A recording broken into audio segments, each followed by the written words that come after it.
So very very good evenings. चलिए फटाफट आज के सेशन की शुरुआत किया जाए।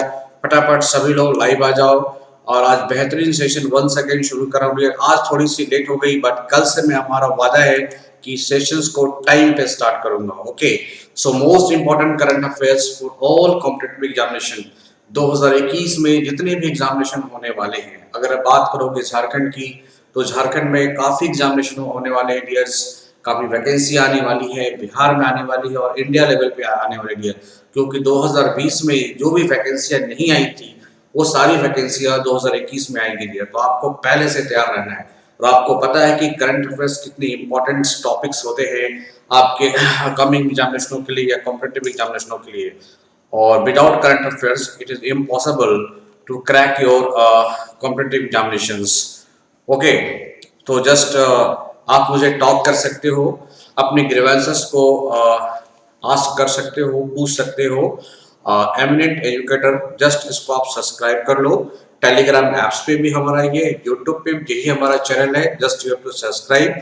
और आप सबों का बिल्कुल ही सपोर्ट मुझे मिल रहा है, थोड़ी सी सपोर्ट की जरूरत है डियर। जैसे मैं 1000 के पास पहुंच जाऊंगा आपके पास स्ट्रीम लाइव आ सकता हूं। So download a Telegram apps, type the link in URL and click on to join.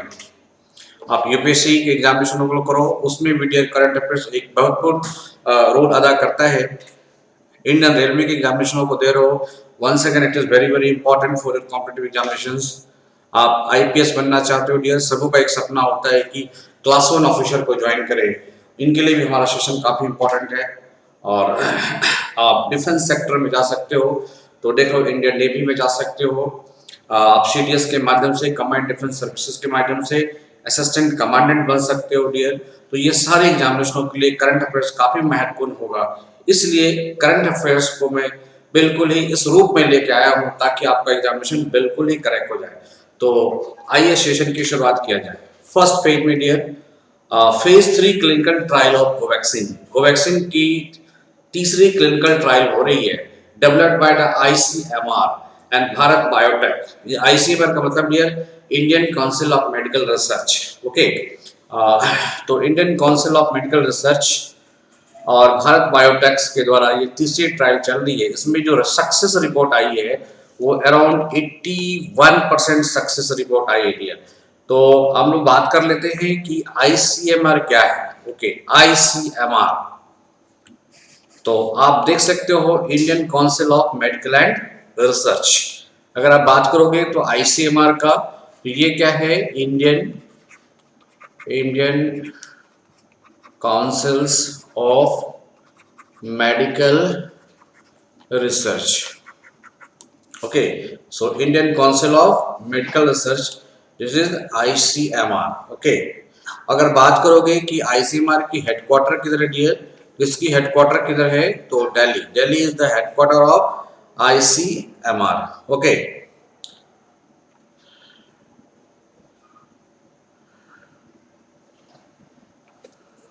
Fine. अब बात करोगे डियर तो बायो बायोटेक ये वैक्सीन बनाने वाली बेहतरीन कंपनी है, जो कि फर्स्ट टाइम आपके इंडिया में इंडिजिनसली डेवलप किया था कोवैक्सीन। ओके, तो कोवैक्सीन जो है भारत बायोटेक की इंडिजिनसली डेवलप्ड आपका क्या है वैक्सीन है। इन लोगों ने दोनों ने ट्रायल किया है and after trial it is shown that it 81% efficacy देखने को मिला है। सो अच्छी न्यूज है ये। तो हमेशा मैं शुरुआत करता हूँ बेहतरीन न्यूज से, दैट्स व्हाई मैंने स्टार्ट किया है बेहतरीन न्यूज से। आप okay, the indigenous COVID-19 vaccine has demonstrated the interim clinical efficacy of 81% in its phase 3 trial. The trial involved 25,800 patients across 21 cities. The first interim analysis is based on 43 cases, of which 36 cases of COVID-19 were observed in the placebo groups versus 7 cases observed in the covaxin groups। मतलब कुछ लोगों को Covaxin के अलावा vaccine दिया गया और कुछ लोगों को आपको दिया गया किसका, कोवैक्सीन दिया गया। तो कोवैक्सीन वाले पेशेंट में जो इफिकेसी रेट आई है वो अराउंड 81% आया है। फाइन, आइए combined commander conference at Kevadia. Kevadia आप जानते हैं ये गुजरात का एक बहुत ही महत्वपूर्ण गांव है, जिस जगह पे आपने देखा होगा कि सरदार पटेल की प्रतिमा बनाई गई, जो विश्व की सबसे बड़ी प्रतिमा है, स्टैचू ऑफ लिबर्टीज। तो उन्हीं जगहों पे केवड़िया में संयुक्त कमांडरों का सम्मेलन हुआ है। A 3-day combined commander conference being from Friday at Kevadia in Gujarat. Okay, कल से स्टार्ट होगा dear.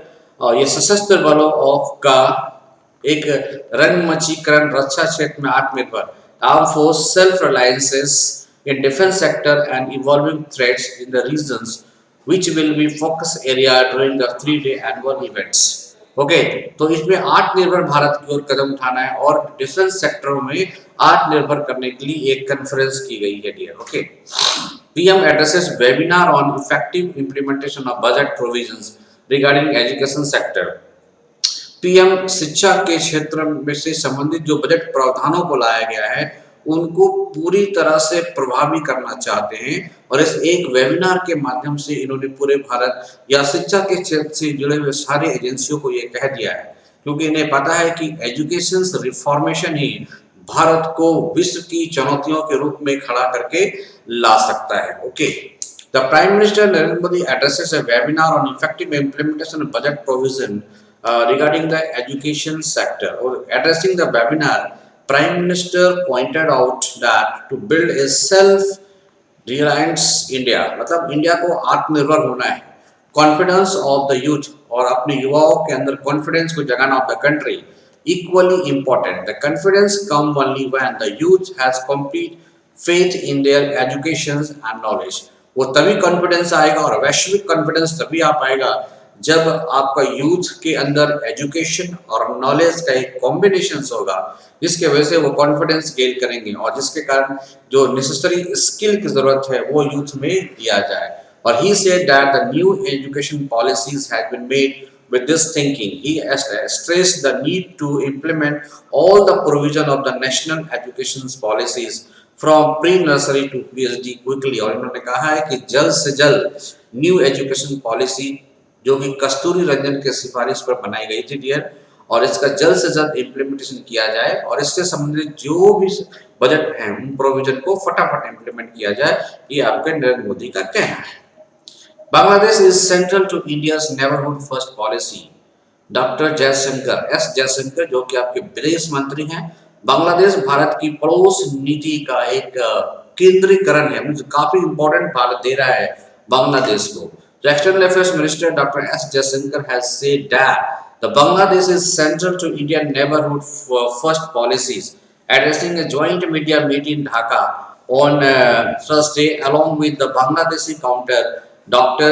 Jaishankar said that the relations between two countries transits even the strategic relationship. तो strategic partnership या comprehensive strategic partnership की ओर अगर भारत देखता है और लोग मतलब नेवर फर्स्ट मतलब पॉलिसी के रूप में वह देखता है बांग्लादेश को। China biggest annual political meeting known as the 2 session will kick off in Beijing. 2 सत्रों के रूप में जानी जाने वाली चीन की सबसे बड़ी वार्षिक राजनीतिक बैठक बीजिंग में समाप्त हो गई। और चाइना डियर आप समझ रहे हो कि चाइना आज के डेट में पॉलिटिकल, इकोनॉमिकल और आप कह सकते हो डिफेंस सभी क्राइसिसों से जूझ रहा है। इनको देखते ही अब एक बीजिंग में जो है टू लेवल्स बीजिंग में ये पॉलिटिकल मीटिंग कराई गई है। China biggest annual political meeting known as 2 session, इसका नाम ही है डियर 2 सेशन। एक्चुअली ये क्वेश्चन में एग्जामिनेशन में आपको पूछा जा सकता है कि 2 सेशंस किस कंट्री का कॉन्फ्रेंस है, तो आप बोलोगे चाइना के कौन सा कॉन्फ्रेंस है, तो पॉलिटिकल कॉन्फ्रेंस ऑफ चाइना है। Okay Lianghuis will kick off in Beijing और इनका नाम क्या है, तो लियांगुई भी इस कॉन्फ्रेंस का नाम है। और कहाँ शुरू हुआ डियर, तो बीजिंग में शुरू हुआ है at the great hall of the people amid extended COVID-19 restriction at a time when China is facing a number of major political challenges including the aftermath of the coronavirus। और corona virus के बाद जो स्थिति आई है China की political, economical, social, ये सभी तरह का चाइना को लॉस हुआ है। इनको पूरा करने के लिए ये मीटिंग की जा रही है। हालांकि ये ट्रेडिशनल मीटिंग है, रेगुलर मीटिंग्स है, बट पॉलिटिकल्स मीटिंग खासकर ये इस पॉलिटिकल मीटिंग की इंपॉर्टेंस काफी है। So bloodiest day in Myanmar as 38 killed in protest. तो म्यांमार में जिस तरह से प्रोटेस्ट चल रही है गवर्नमेंट के अगेंस्ट में, तो काफी लोगों का रक्तचाप हुआ है। तो Wednesday turned out to be the most violent day in the ongoing protest against the military government in Myanmar. UN Special Envoy on Myanmar, Krishna Skenjar Bernard, said in UK that since the coup happened in Myanmar on February 1, Wednesday was the bloodiest day when 38 people died. ये काफी रक्तपात वाला दिन था जब protest के दौरान 38 लोगों की मृत्यु हो गई थी. ओके, ये काफी इंपॉर्टेंट है. She said that the conversation with the Myanmar deputy military chief Sui Wing, she warned him that the military was likely to face a strong measure from some countries for the couples. In responses, Sui Wing told Krishna Stagners Varga that they were used to sanctions and have survived. Okay. So most important current affairs for the month of September 2021 के लिए आते हैं dear, जो कि आने वाले सभी एग्जामिनेशनों के लिए, जैसे कि मैंने कहा सितंबर से मार्च हमारे सेशन चलेगी. तो पहला है PM Modi recently inaugurated the national metrology conclave 2021. The conclave was organised by CSIR national physical laboratories CSIR NPL on the occasion of its foundation year. PM Modi ने हाल ही में राष्ट्रीय मेट्रोलॉजिकल कॉन्क्लेव 2021 का उद्घाटन किया. यह सम्मेलन CSIR राष्ट्रीय भौतिक प्रयोगशाला द्वारा अपने कौन से स्थापना वर्ष के अवसर पर ये कॉन्फ्रेंस कराया गया है, ये कॉन्क्लेव कराया गया है. तो आंसर होगा 75. मीन्स आज से 74 साल पहले, 74 ईयर पहले इंडियन मेट्रोलॉजिकल की स्थापना हो चुकी थी. Prime minister Shri Narendra Modi addresses the national metrological conclave via video conferencing. इस साल की थीम क्या है? तो metrology for the inclusive growth of the nation. National metrological conclave 2021 was organized by the Council of Scientific and Industrial Research, National Physical Laboratory, New Delhi, to mark its 75th year of inceptions. Okay, ये काफी महत्वपूर्ण है. तो theme को याद रखना हो, क्योंकि आजकल थीम से जो क्वेश्चंस पूछे जा रहे हैं ये बड़े लेवल से लेकर छोटे लेवल एग्जामिनेशन में पूछे जाते हैं. Which country will host the Shanghai Cooperation Organization Summit of the Council of Heads of Government 2020? Russia, India, Kazakhstan और पाकिस्तान. संघाई सहयोग संगठन शिखर सम्मेलन की मेजबानी कौन सा देश 2020 के प्रमुखों की में करेगा? आंसर क्या है? India. India will host the Shanghai corporation SCO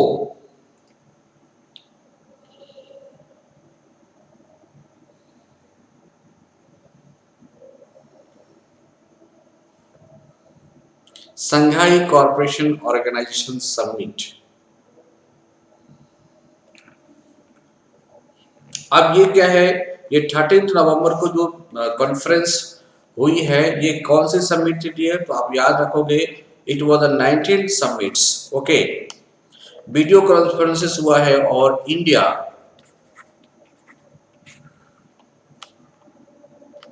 की ओर से कौन चेयर किया है? तो वेंकैया नायडू ने इसे चेयर किया है. Will be chair 19th SCO council of meetings. ये काफी इंपॉर्टेंट है. SCO actually Shanghai corporation of organisation है, जो कई कंट्रियों का समूह है. जो आप देख रहे हो कि इस एरिया में मीन्स जो इस एरिया है, इस एरिया के अंदर ये अपनी बातों को रखता है. ओके, और इसलिए ये इंडिया इसको इस बार संघाई कॉर्पोरेशन को रिप्रेजेंट किया है और भारत की ओर से इनका डेलीगेशन रिप्रेजेंटेशन था. इनका वेंकैया नायडू मींस इंडिया ने चेयर किया है संघाई कॉर्पोरेशन समिट को. अब बात करोगे डियर कि संघाई है क्या, संघाई कॉर्पोरेशन समिट है क्या और संघाई से क्या मतलब होता है? तो संघाई का मतलब है SCO का मतलब क्या होता है? संघाई कॉर्पोरेशन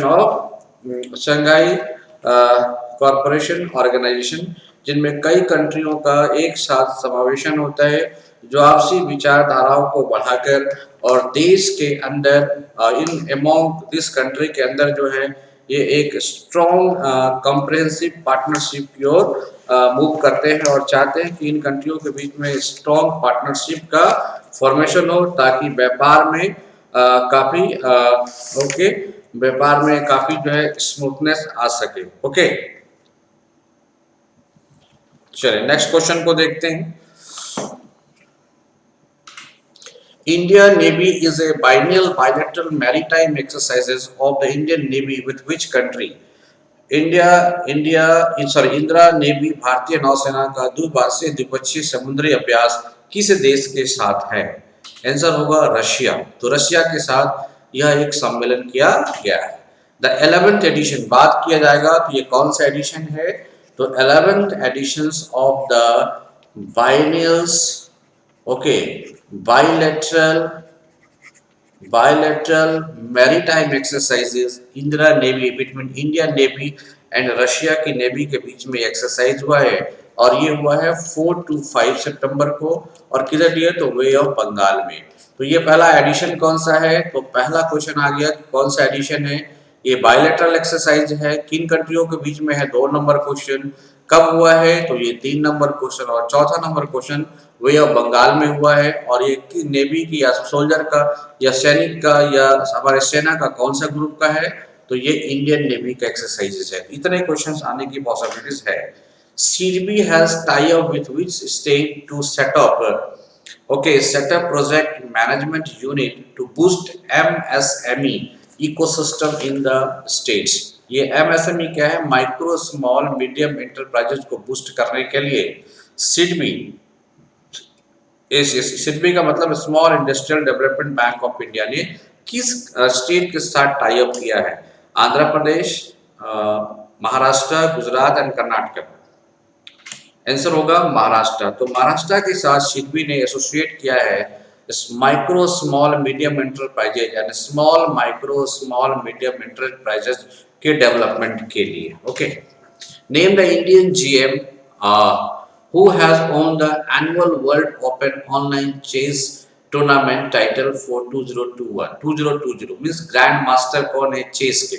उस भारतीय ग्रैंड मास्टर का नाम बताइए जिसने 2020 के लिए वार्षिक विश्व ओपन ऑनलाइन शतरंज टूर्नामेंट का खिताब जीता है। आंसर होगा पी इंडियन। तो Indian grand master P Indian on the 48th editions. ये कौन सा ग्रैंड मास्टर था? तो 48 editions of the prestigious annual world open online chess tournament held recently. Which company has announced to acquire the product design and development firm Kaleidoscope Innovation? किस company ने उत्पाद design और विकास firm kaleidoscope innovation का अधिग्रहण करने की घोषणा की है? मिस ये जो कैलिडोस्कोप है किस कंट्री के साथ जाके मर्ज कर जाएगा? इनमें से आपको आंसर बताना है। Infosys, TCS, HCL and Wipro. Answer आपके स्क्रीन पर ये रहा। इन्फोसिस मींस कैलिडोस्कोप का मर्जर किसमें हो गया है? इन्फोसिस के अंदर हो गया है। Infosys has announced that it would acquire the product design and development Kaleidoscope Innovation for up to a 42 billion। तो ये जो एक्विजिशन किया है इसको 42 मिलियन में इसका एक्विजिशन हुआ है। The senior officials meetings of the regional grouping BIMSTEC was held virtually recently. Which country chaired the meeting? Sri Lanka, Indonesia, Bangladesh and Malaysia। क्षेत्रीय समूह बिम्स्टेक के वरिष्ठ अधिकारियों की बैठक हाल ही में आयोजित की गई है। किस देश ने बैठक की अध्यक्षता की है? तो आंसर क्या होगा? श्रीलंका। यू नो ये जो बिम्स्टेक है यह एक रीजनल कोऑपरेटिव ग्रुप्स है। ओके, अब ये बिम्स्टेक की बात करोगे तो बिम्स्टेक्स में कौन कौन है डियर? तो बांग्लादेश, कई एग्जामों में पूछा जाता है कि ये बिम्स्टेक्स के अंदर कौन कौन कंट्री हैं? तो India, Sri Lanka, Thailand economic cooperation. इसका नाम है Bangladesh, India, Sri Lanka, Thailand economic cooperations. Okay,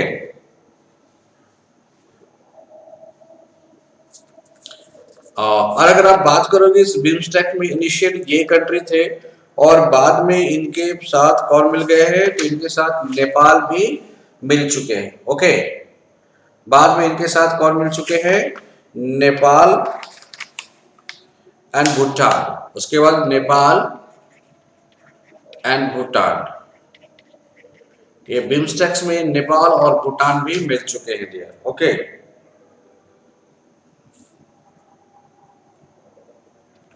तो अब इनका नाम क्या हो गया है, bay of Bengal. Way of, देखो अब इसका फॉर्मेशन हुआ था Bangladesh India Sri Lanka Thailand economic corporation, but 2004 में जैसे इसके अंदर नेपाल और भूटान का एंट्री होता है, इनका नाम हो गया Bay of Bengal initiative, initiative for multi sectoral technical and economic cooperation. Okay, अब ठीक से याद कर लो डियर। तो Bay of Bengal, way of Bengal, I for initiatives, M for multi, S for sectorals, technical and economic cooperation, जिनके अंदर Bangladesh India Sri Lanka Thailand Nepal and Bhutan जैसे मुल्क हैं। ओके, इनका मेजर ऑब्जेक्टिव क्या है कि ये आपस में एक तरह का कॉम्प्रिहेंसिव पार्टनरशिप चाहते हैं। अब देखो लिखा है to further expand the cooperation among its member nation to effective deal with key challenges including impact of the corona virus pandemic. तो कोरोना वायरस की जो पैंडेमिक्स आपको देखने को मिली है, इस पैंडेमिक से उभरने के लिए ये बिम्स्टेक्स जो रीजनल मीटिंग्स है ये काफी इंपॉर्टेंट है। और इनका जो चेयरपर्सन था वो कौन था, श्रीलंका। तो श्रीलंका ने इस मीटिंग्स को चेयर किया था। Who is the author of the books Let Us Dream, Dalai Lama, Sadhguru, Antonio Guterres, Pope Francis. Let Us Dream पुस्तक के लेखक कौन है, तो पोप फ्रांसिस को। पोप फ्रांसिस जो है लेट अस ड्रीम नामक पुस्तक के लेखक है। Pope Francis the head of the Catholic church and sovereign of the Vatican city. तो पोप किधर है, तो रोम में है, और ये किधर है, वेटिकन सिटी के अंतर्गत आता है। Has planned a new book title that is late Us dream. ये काफी इंपॉर्टेंट है, पोप फ्रांसिस का या फ्रांसिस्को का ये लिखा हुआ बुक है। Name the place which has been declared by the US President Donald Trump as the World War II Heritage City। उस स्थान का नाम बताइए जिसे प्रथम विश्व युद्ध द्वितीय हेरिटेज सिटी के रूप में अमेरिकी राष्ट्रपति डोनाल्ड ट्रंप द्वारा घोषित किया गया है। आंसर होगा बिलिंगटन्स। तो बिलिंगटन्स एक ऐसी सिटी है जिसे world war second heritage city के रूप में घोषित किया गया है डोनाल्ड ट्रंप के द्वारा। तो Donald Trump the president of USA has announced Wellingtons located in southern US state और you can say North Carolina as the first world war second heritage city. चूंकि ये फर्स्ट है तो ये काफी इंपॉर्टेंट है। ओके, तो इनको आपको याद रखना काफी जरूरी है। India has inked deal with which country to manufacturing AK-47 203 rifles for Indian Army? Bharat ने भारतीय सेना के लिए AK-47 203 राइफल का निर्माण करने के लिए किस देश के साथ समझौता किया है? आंसर होगा Russia. Rajnath Singh on the behalf of the Indian finalized a major deals with Russia on 3rd September 2020 for the manufacturing of AK-47 203 rifles. The National Tribal Research Conclave was held recently under the chairmanship of Union Minister for Tribal Affairs. राष्ट्रीय जनजातीय अनुसंधान सम्मेलन हाल ही में जनजातीय मामलों के केंद्रीय मंत्री की अध्यक्षता में आयोजित किया गया है। आंसर क्या होगा, अर्जुन मुंडा। ये आपके जो अर्जुन मुंडा है यही आदिवासी कल्याण मंत्री भी है। तो इनसे the tribal affairs minister Arjun Munda है। तो इनके अगुवाई में ये कॉन्क्लेव किया गया था। Union minister of tribal affairs Shri Arjun Munda virtually inaugurated the two-day National Tribal Research Conclave which is being held on 3 to 4 September 2020. The conclave has been organized by the Center of Excellence for Tribals Ministers of Tribal Affairs and Indian Institute of Public Administration. Who is the chair of the G20 for 2020? ये 2020 में जो G20 हुई है उसको chair किसने किया है? Australia, Saudi Arabia, South Korea, China. Answer होगा South Arabia. Okay. The G20 Foreign Ministers Extraordinary Meeting was held on 3rd September 2020 under the current chair, the Kingdom of Saudi Arabia, in the backdrop of COVID-19 pandemic crisis. The Ministry of Foreign Affairs of Kingdom Saudi Arabia, His Highness Prince Faisal bin Farah Al Saud, chair the virtual meetings. तो ये G20 की जो meeting हुई है, ये 2020 वाली G20 की जो मीटिंग है वो UAE में हुआ है और चेयर किसने किया है? तो फैसल बिन फहद अल सऊद ने इसे चेयर किया। Okay, thank you, lot of thanks to visit my channels. और कई लोगों ने सब्सक्राइब किया है डियर, और ये सब्सक्रिप्शन का सिलसिला जारी रखे। काइंडली सब्सक्राइब मी, काइंडली सब्सक्राइब मी। आप जितने जल्दी सब्सक्राइब कर पाओगे, जितने जल्दी मुझे 1000 सब्सक्रिप्शन पे पहुंचा पाओगे, I will come on live और फिर डियर बिल्कुल ही बेहतरीन तरीके से सेशन चला करेगा। Okay, thank you. तो फटाफट आप एमिनेंट एजुकेटर जो कि हमारा यूट्यूब पे चैनल है और टेलीग्राम ऐप से जहाँ पे आपको नोटिफिकेशन मिला करेगी, फटाफट अपने आप को शेयर कर लें और लाइक अप कर लें। Okay, thank you, have a good night to all of you. मस्त रहिए, बुलंद रहिए और अपनी तैयारी को करते रहिए। और फिर कल मैं आपके साथ आ रहा हूँ बेहतरीन करंट अफेयर्स का संगमों को लेकर। Thank you, thank you.